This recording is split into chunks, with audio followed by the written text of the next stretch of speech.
Alright, this is the Backyard Excavator by Derrick and Samih Marhoum.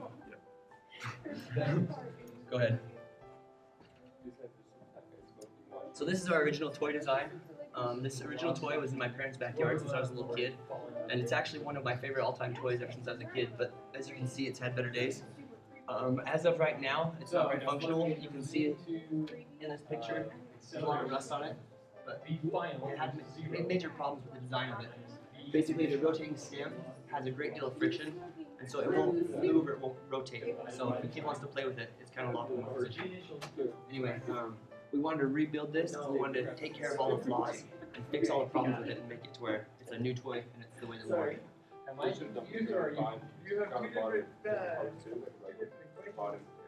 So when we designed it, or actually for our project, we decided to design a backhoe that was 50% bigger than the original one that Derrick had. So all the parts that we created were 50% longer, but we kept the thickness of each rod to where it was. We figured it would be easier for us to find material this way, and just to have it to cut it longer than to the right size that was needed. We also decided to get rid of our tires that were on each side of the base that also were on the original toy. And we just thought that it would be too much time consuming for us to do, and we decided to skip this step. Trying to locate steel, we had a few problems. At first, we talked to Professor Greener about places to buy steel. He directed us to a place called Schultz's in Hurricane. And at first, everything looked good. When we very first looked them up, we started looking at their catalog, and it looked like they had every size available, and we started trying to purchase stuff. In the end, they're a bulk sale company, and so in the end, you can only buy pieces that are 20 feet long. This wouldn't be good for us just because we wouldn't use near that much, and the price for 20 feet would be hundreds of dollars just for this one little backhoe. So for us, that wasn't practical, and so it turned out that Schultz's, where the school gets their steel, was not the answer for us.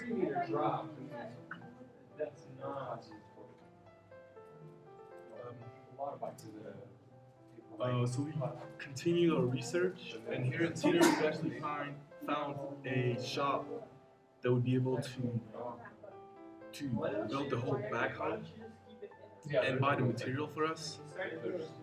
And it actually first sounded like a great plan for us, but something that we wanted to do with this project is go through the building process and go and find the material ourselves, which wouldn't be happening if we would have went through him, because basically what would happen is we would have given him the money, and he would have called us a few days later with a backhoe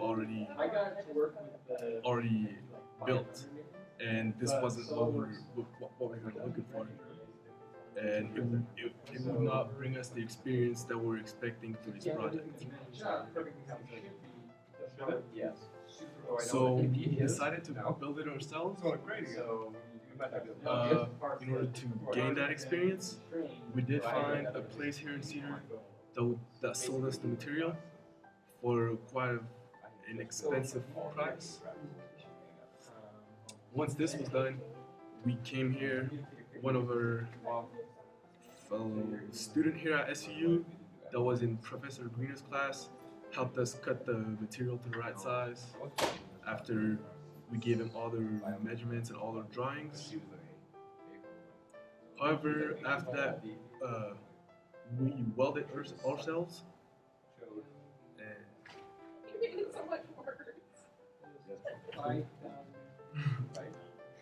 Alright, so after we finally found Western powder coating, somebody directed us there. I can't remember who exactly told us to go there, but after getting a run around and trying to get our toy built, we were told to check this company, and going there within the first 2 minutes, we met the owner of the company, and he took it upon himself to go and walk us around his whole entire complex and show us all the steel he had.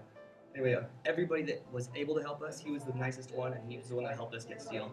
In the end, we bought all of our steel for, I think it was like $45, and that included a giant piece of sheet metal, and then also some of the shapes and bars that you see here.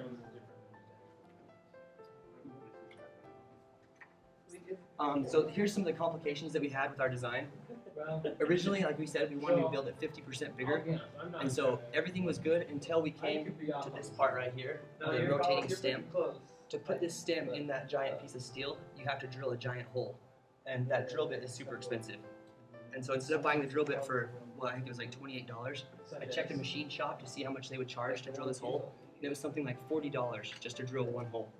And so in the end, just that one thing put a stop on that, so we just went back to the normal size toy. And the reason why is because I had the size drill bit that the normal size toy would take.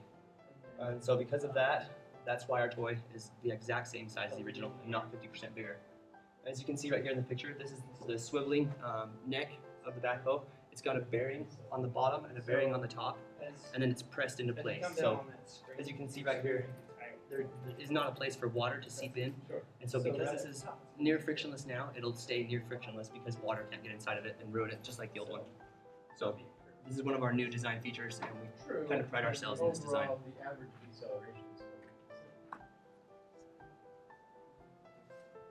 This is the final product that we have.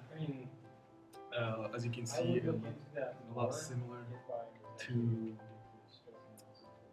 Derrick's old toy, except that it is not as rusty, of course, and a lot newer. The main changes are the swivel, like Derrick just talked about. We didn't have the time to get our seat, unfortunately. And oh yeah, in fact, let's just pull the camera there. And here's the finished product. Finished product, working. We can extend and use the arm.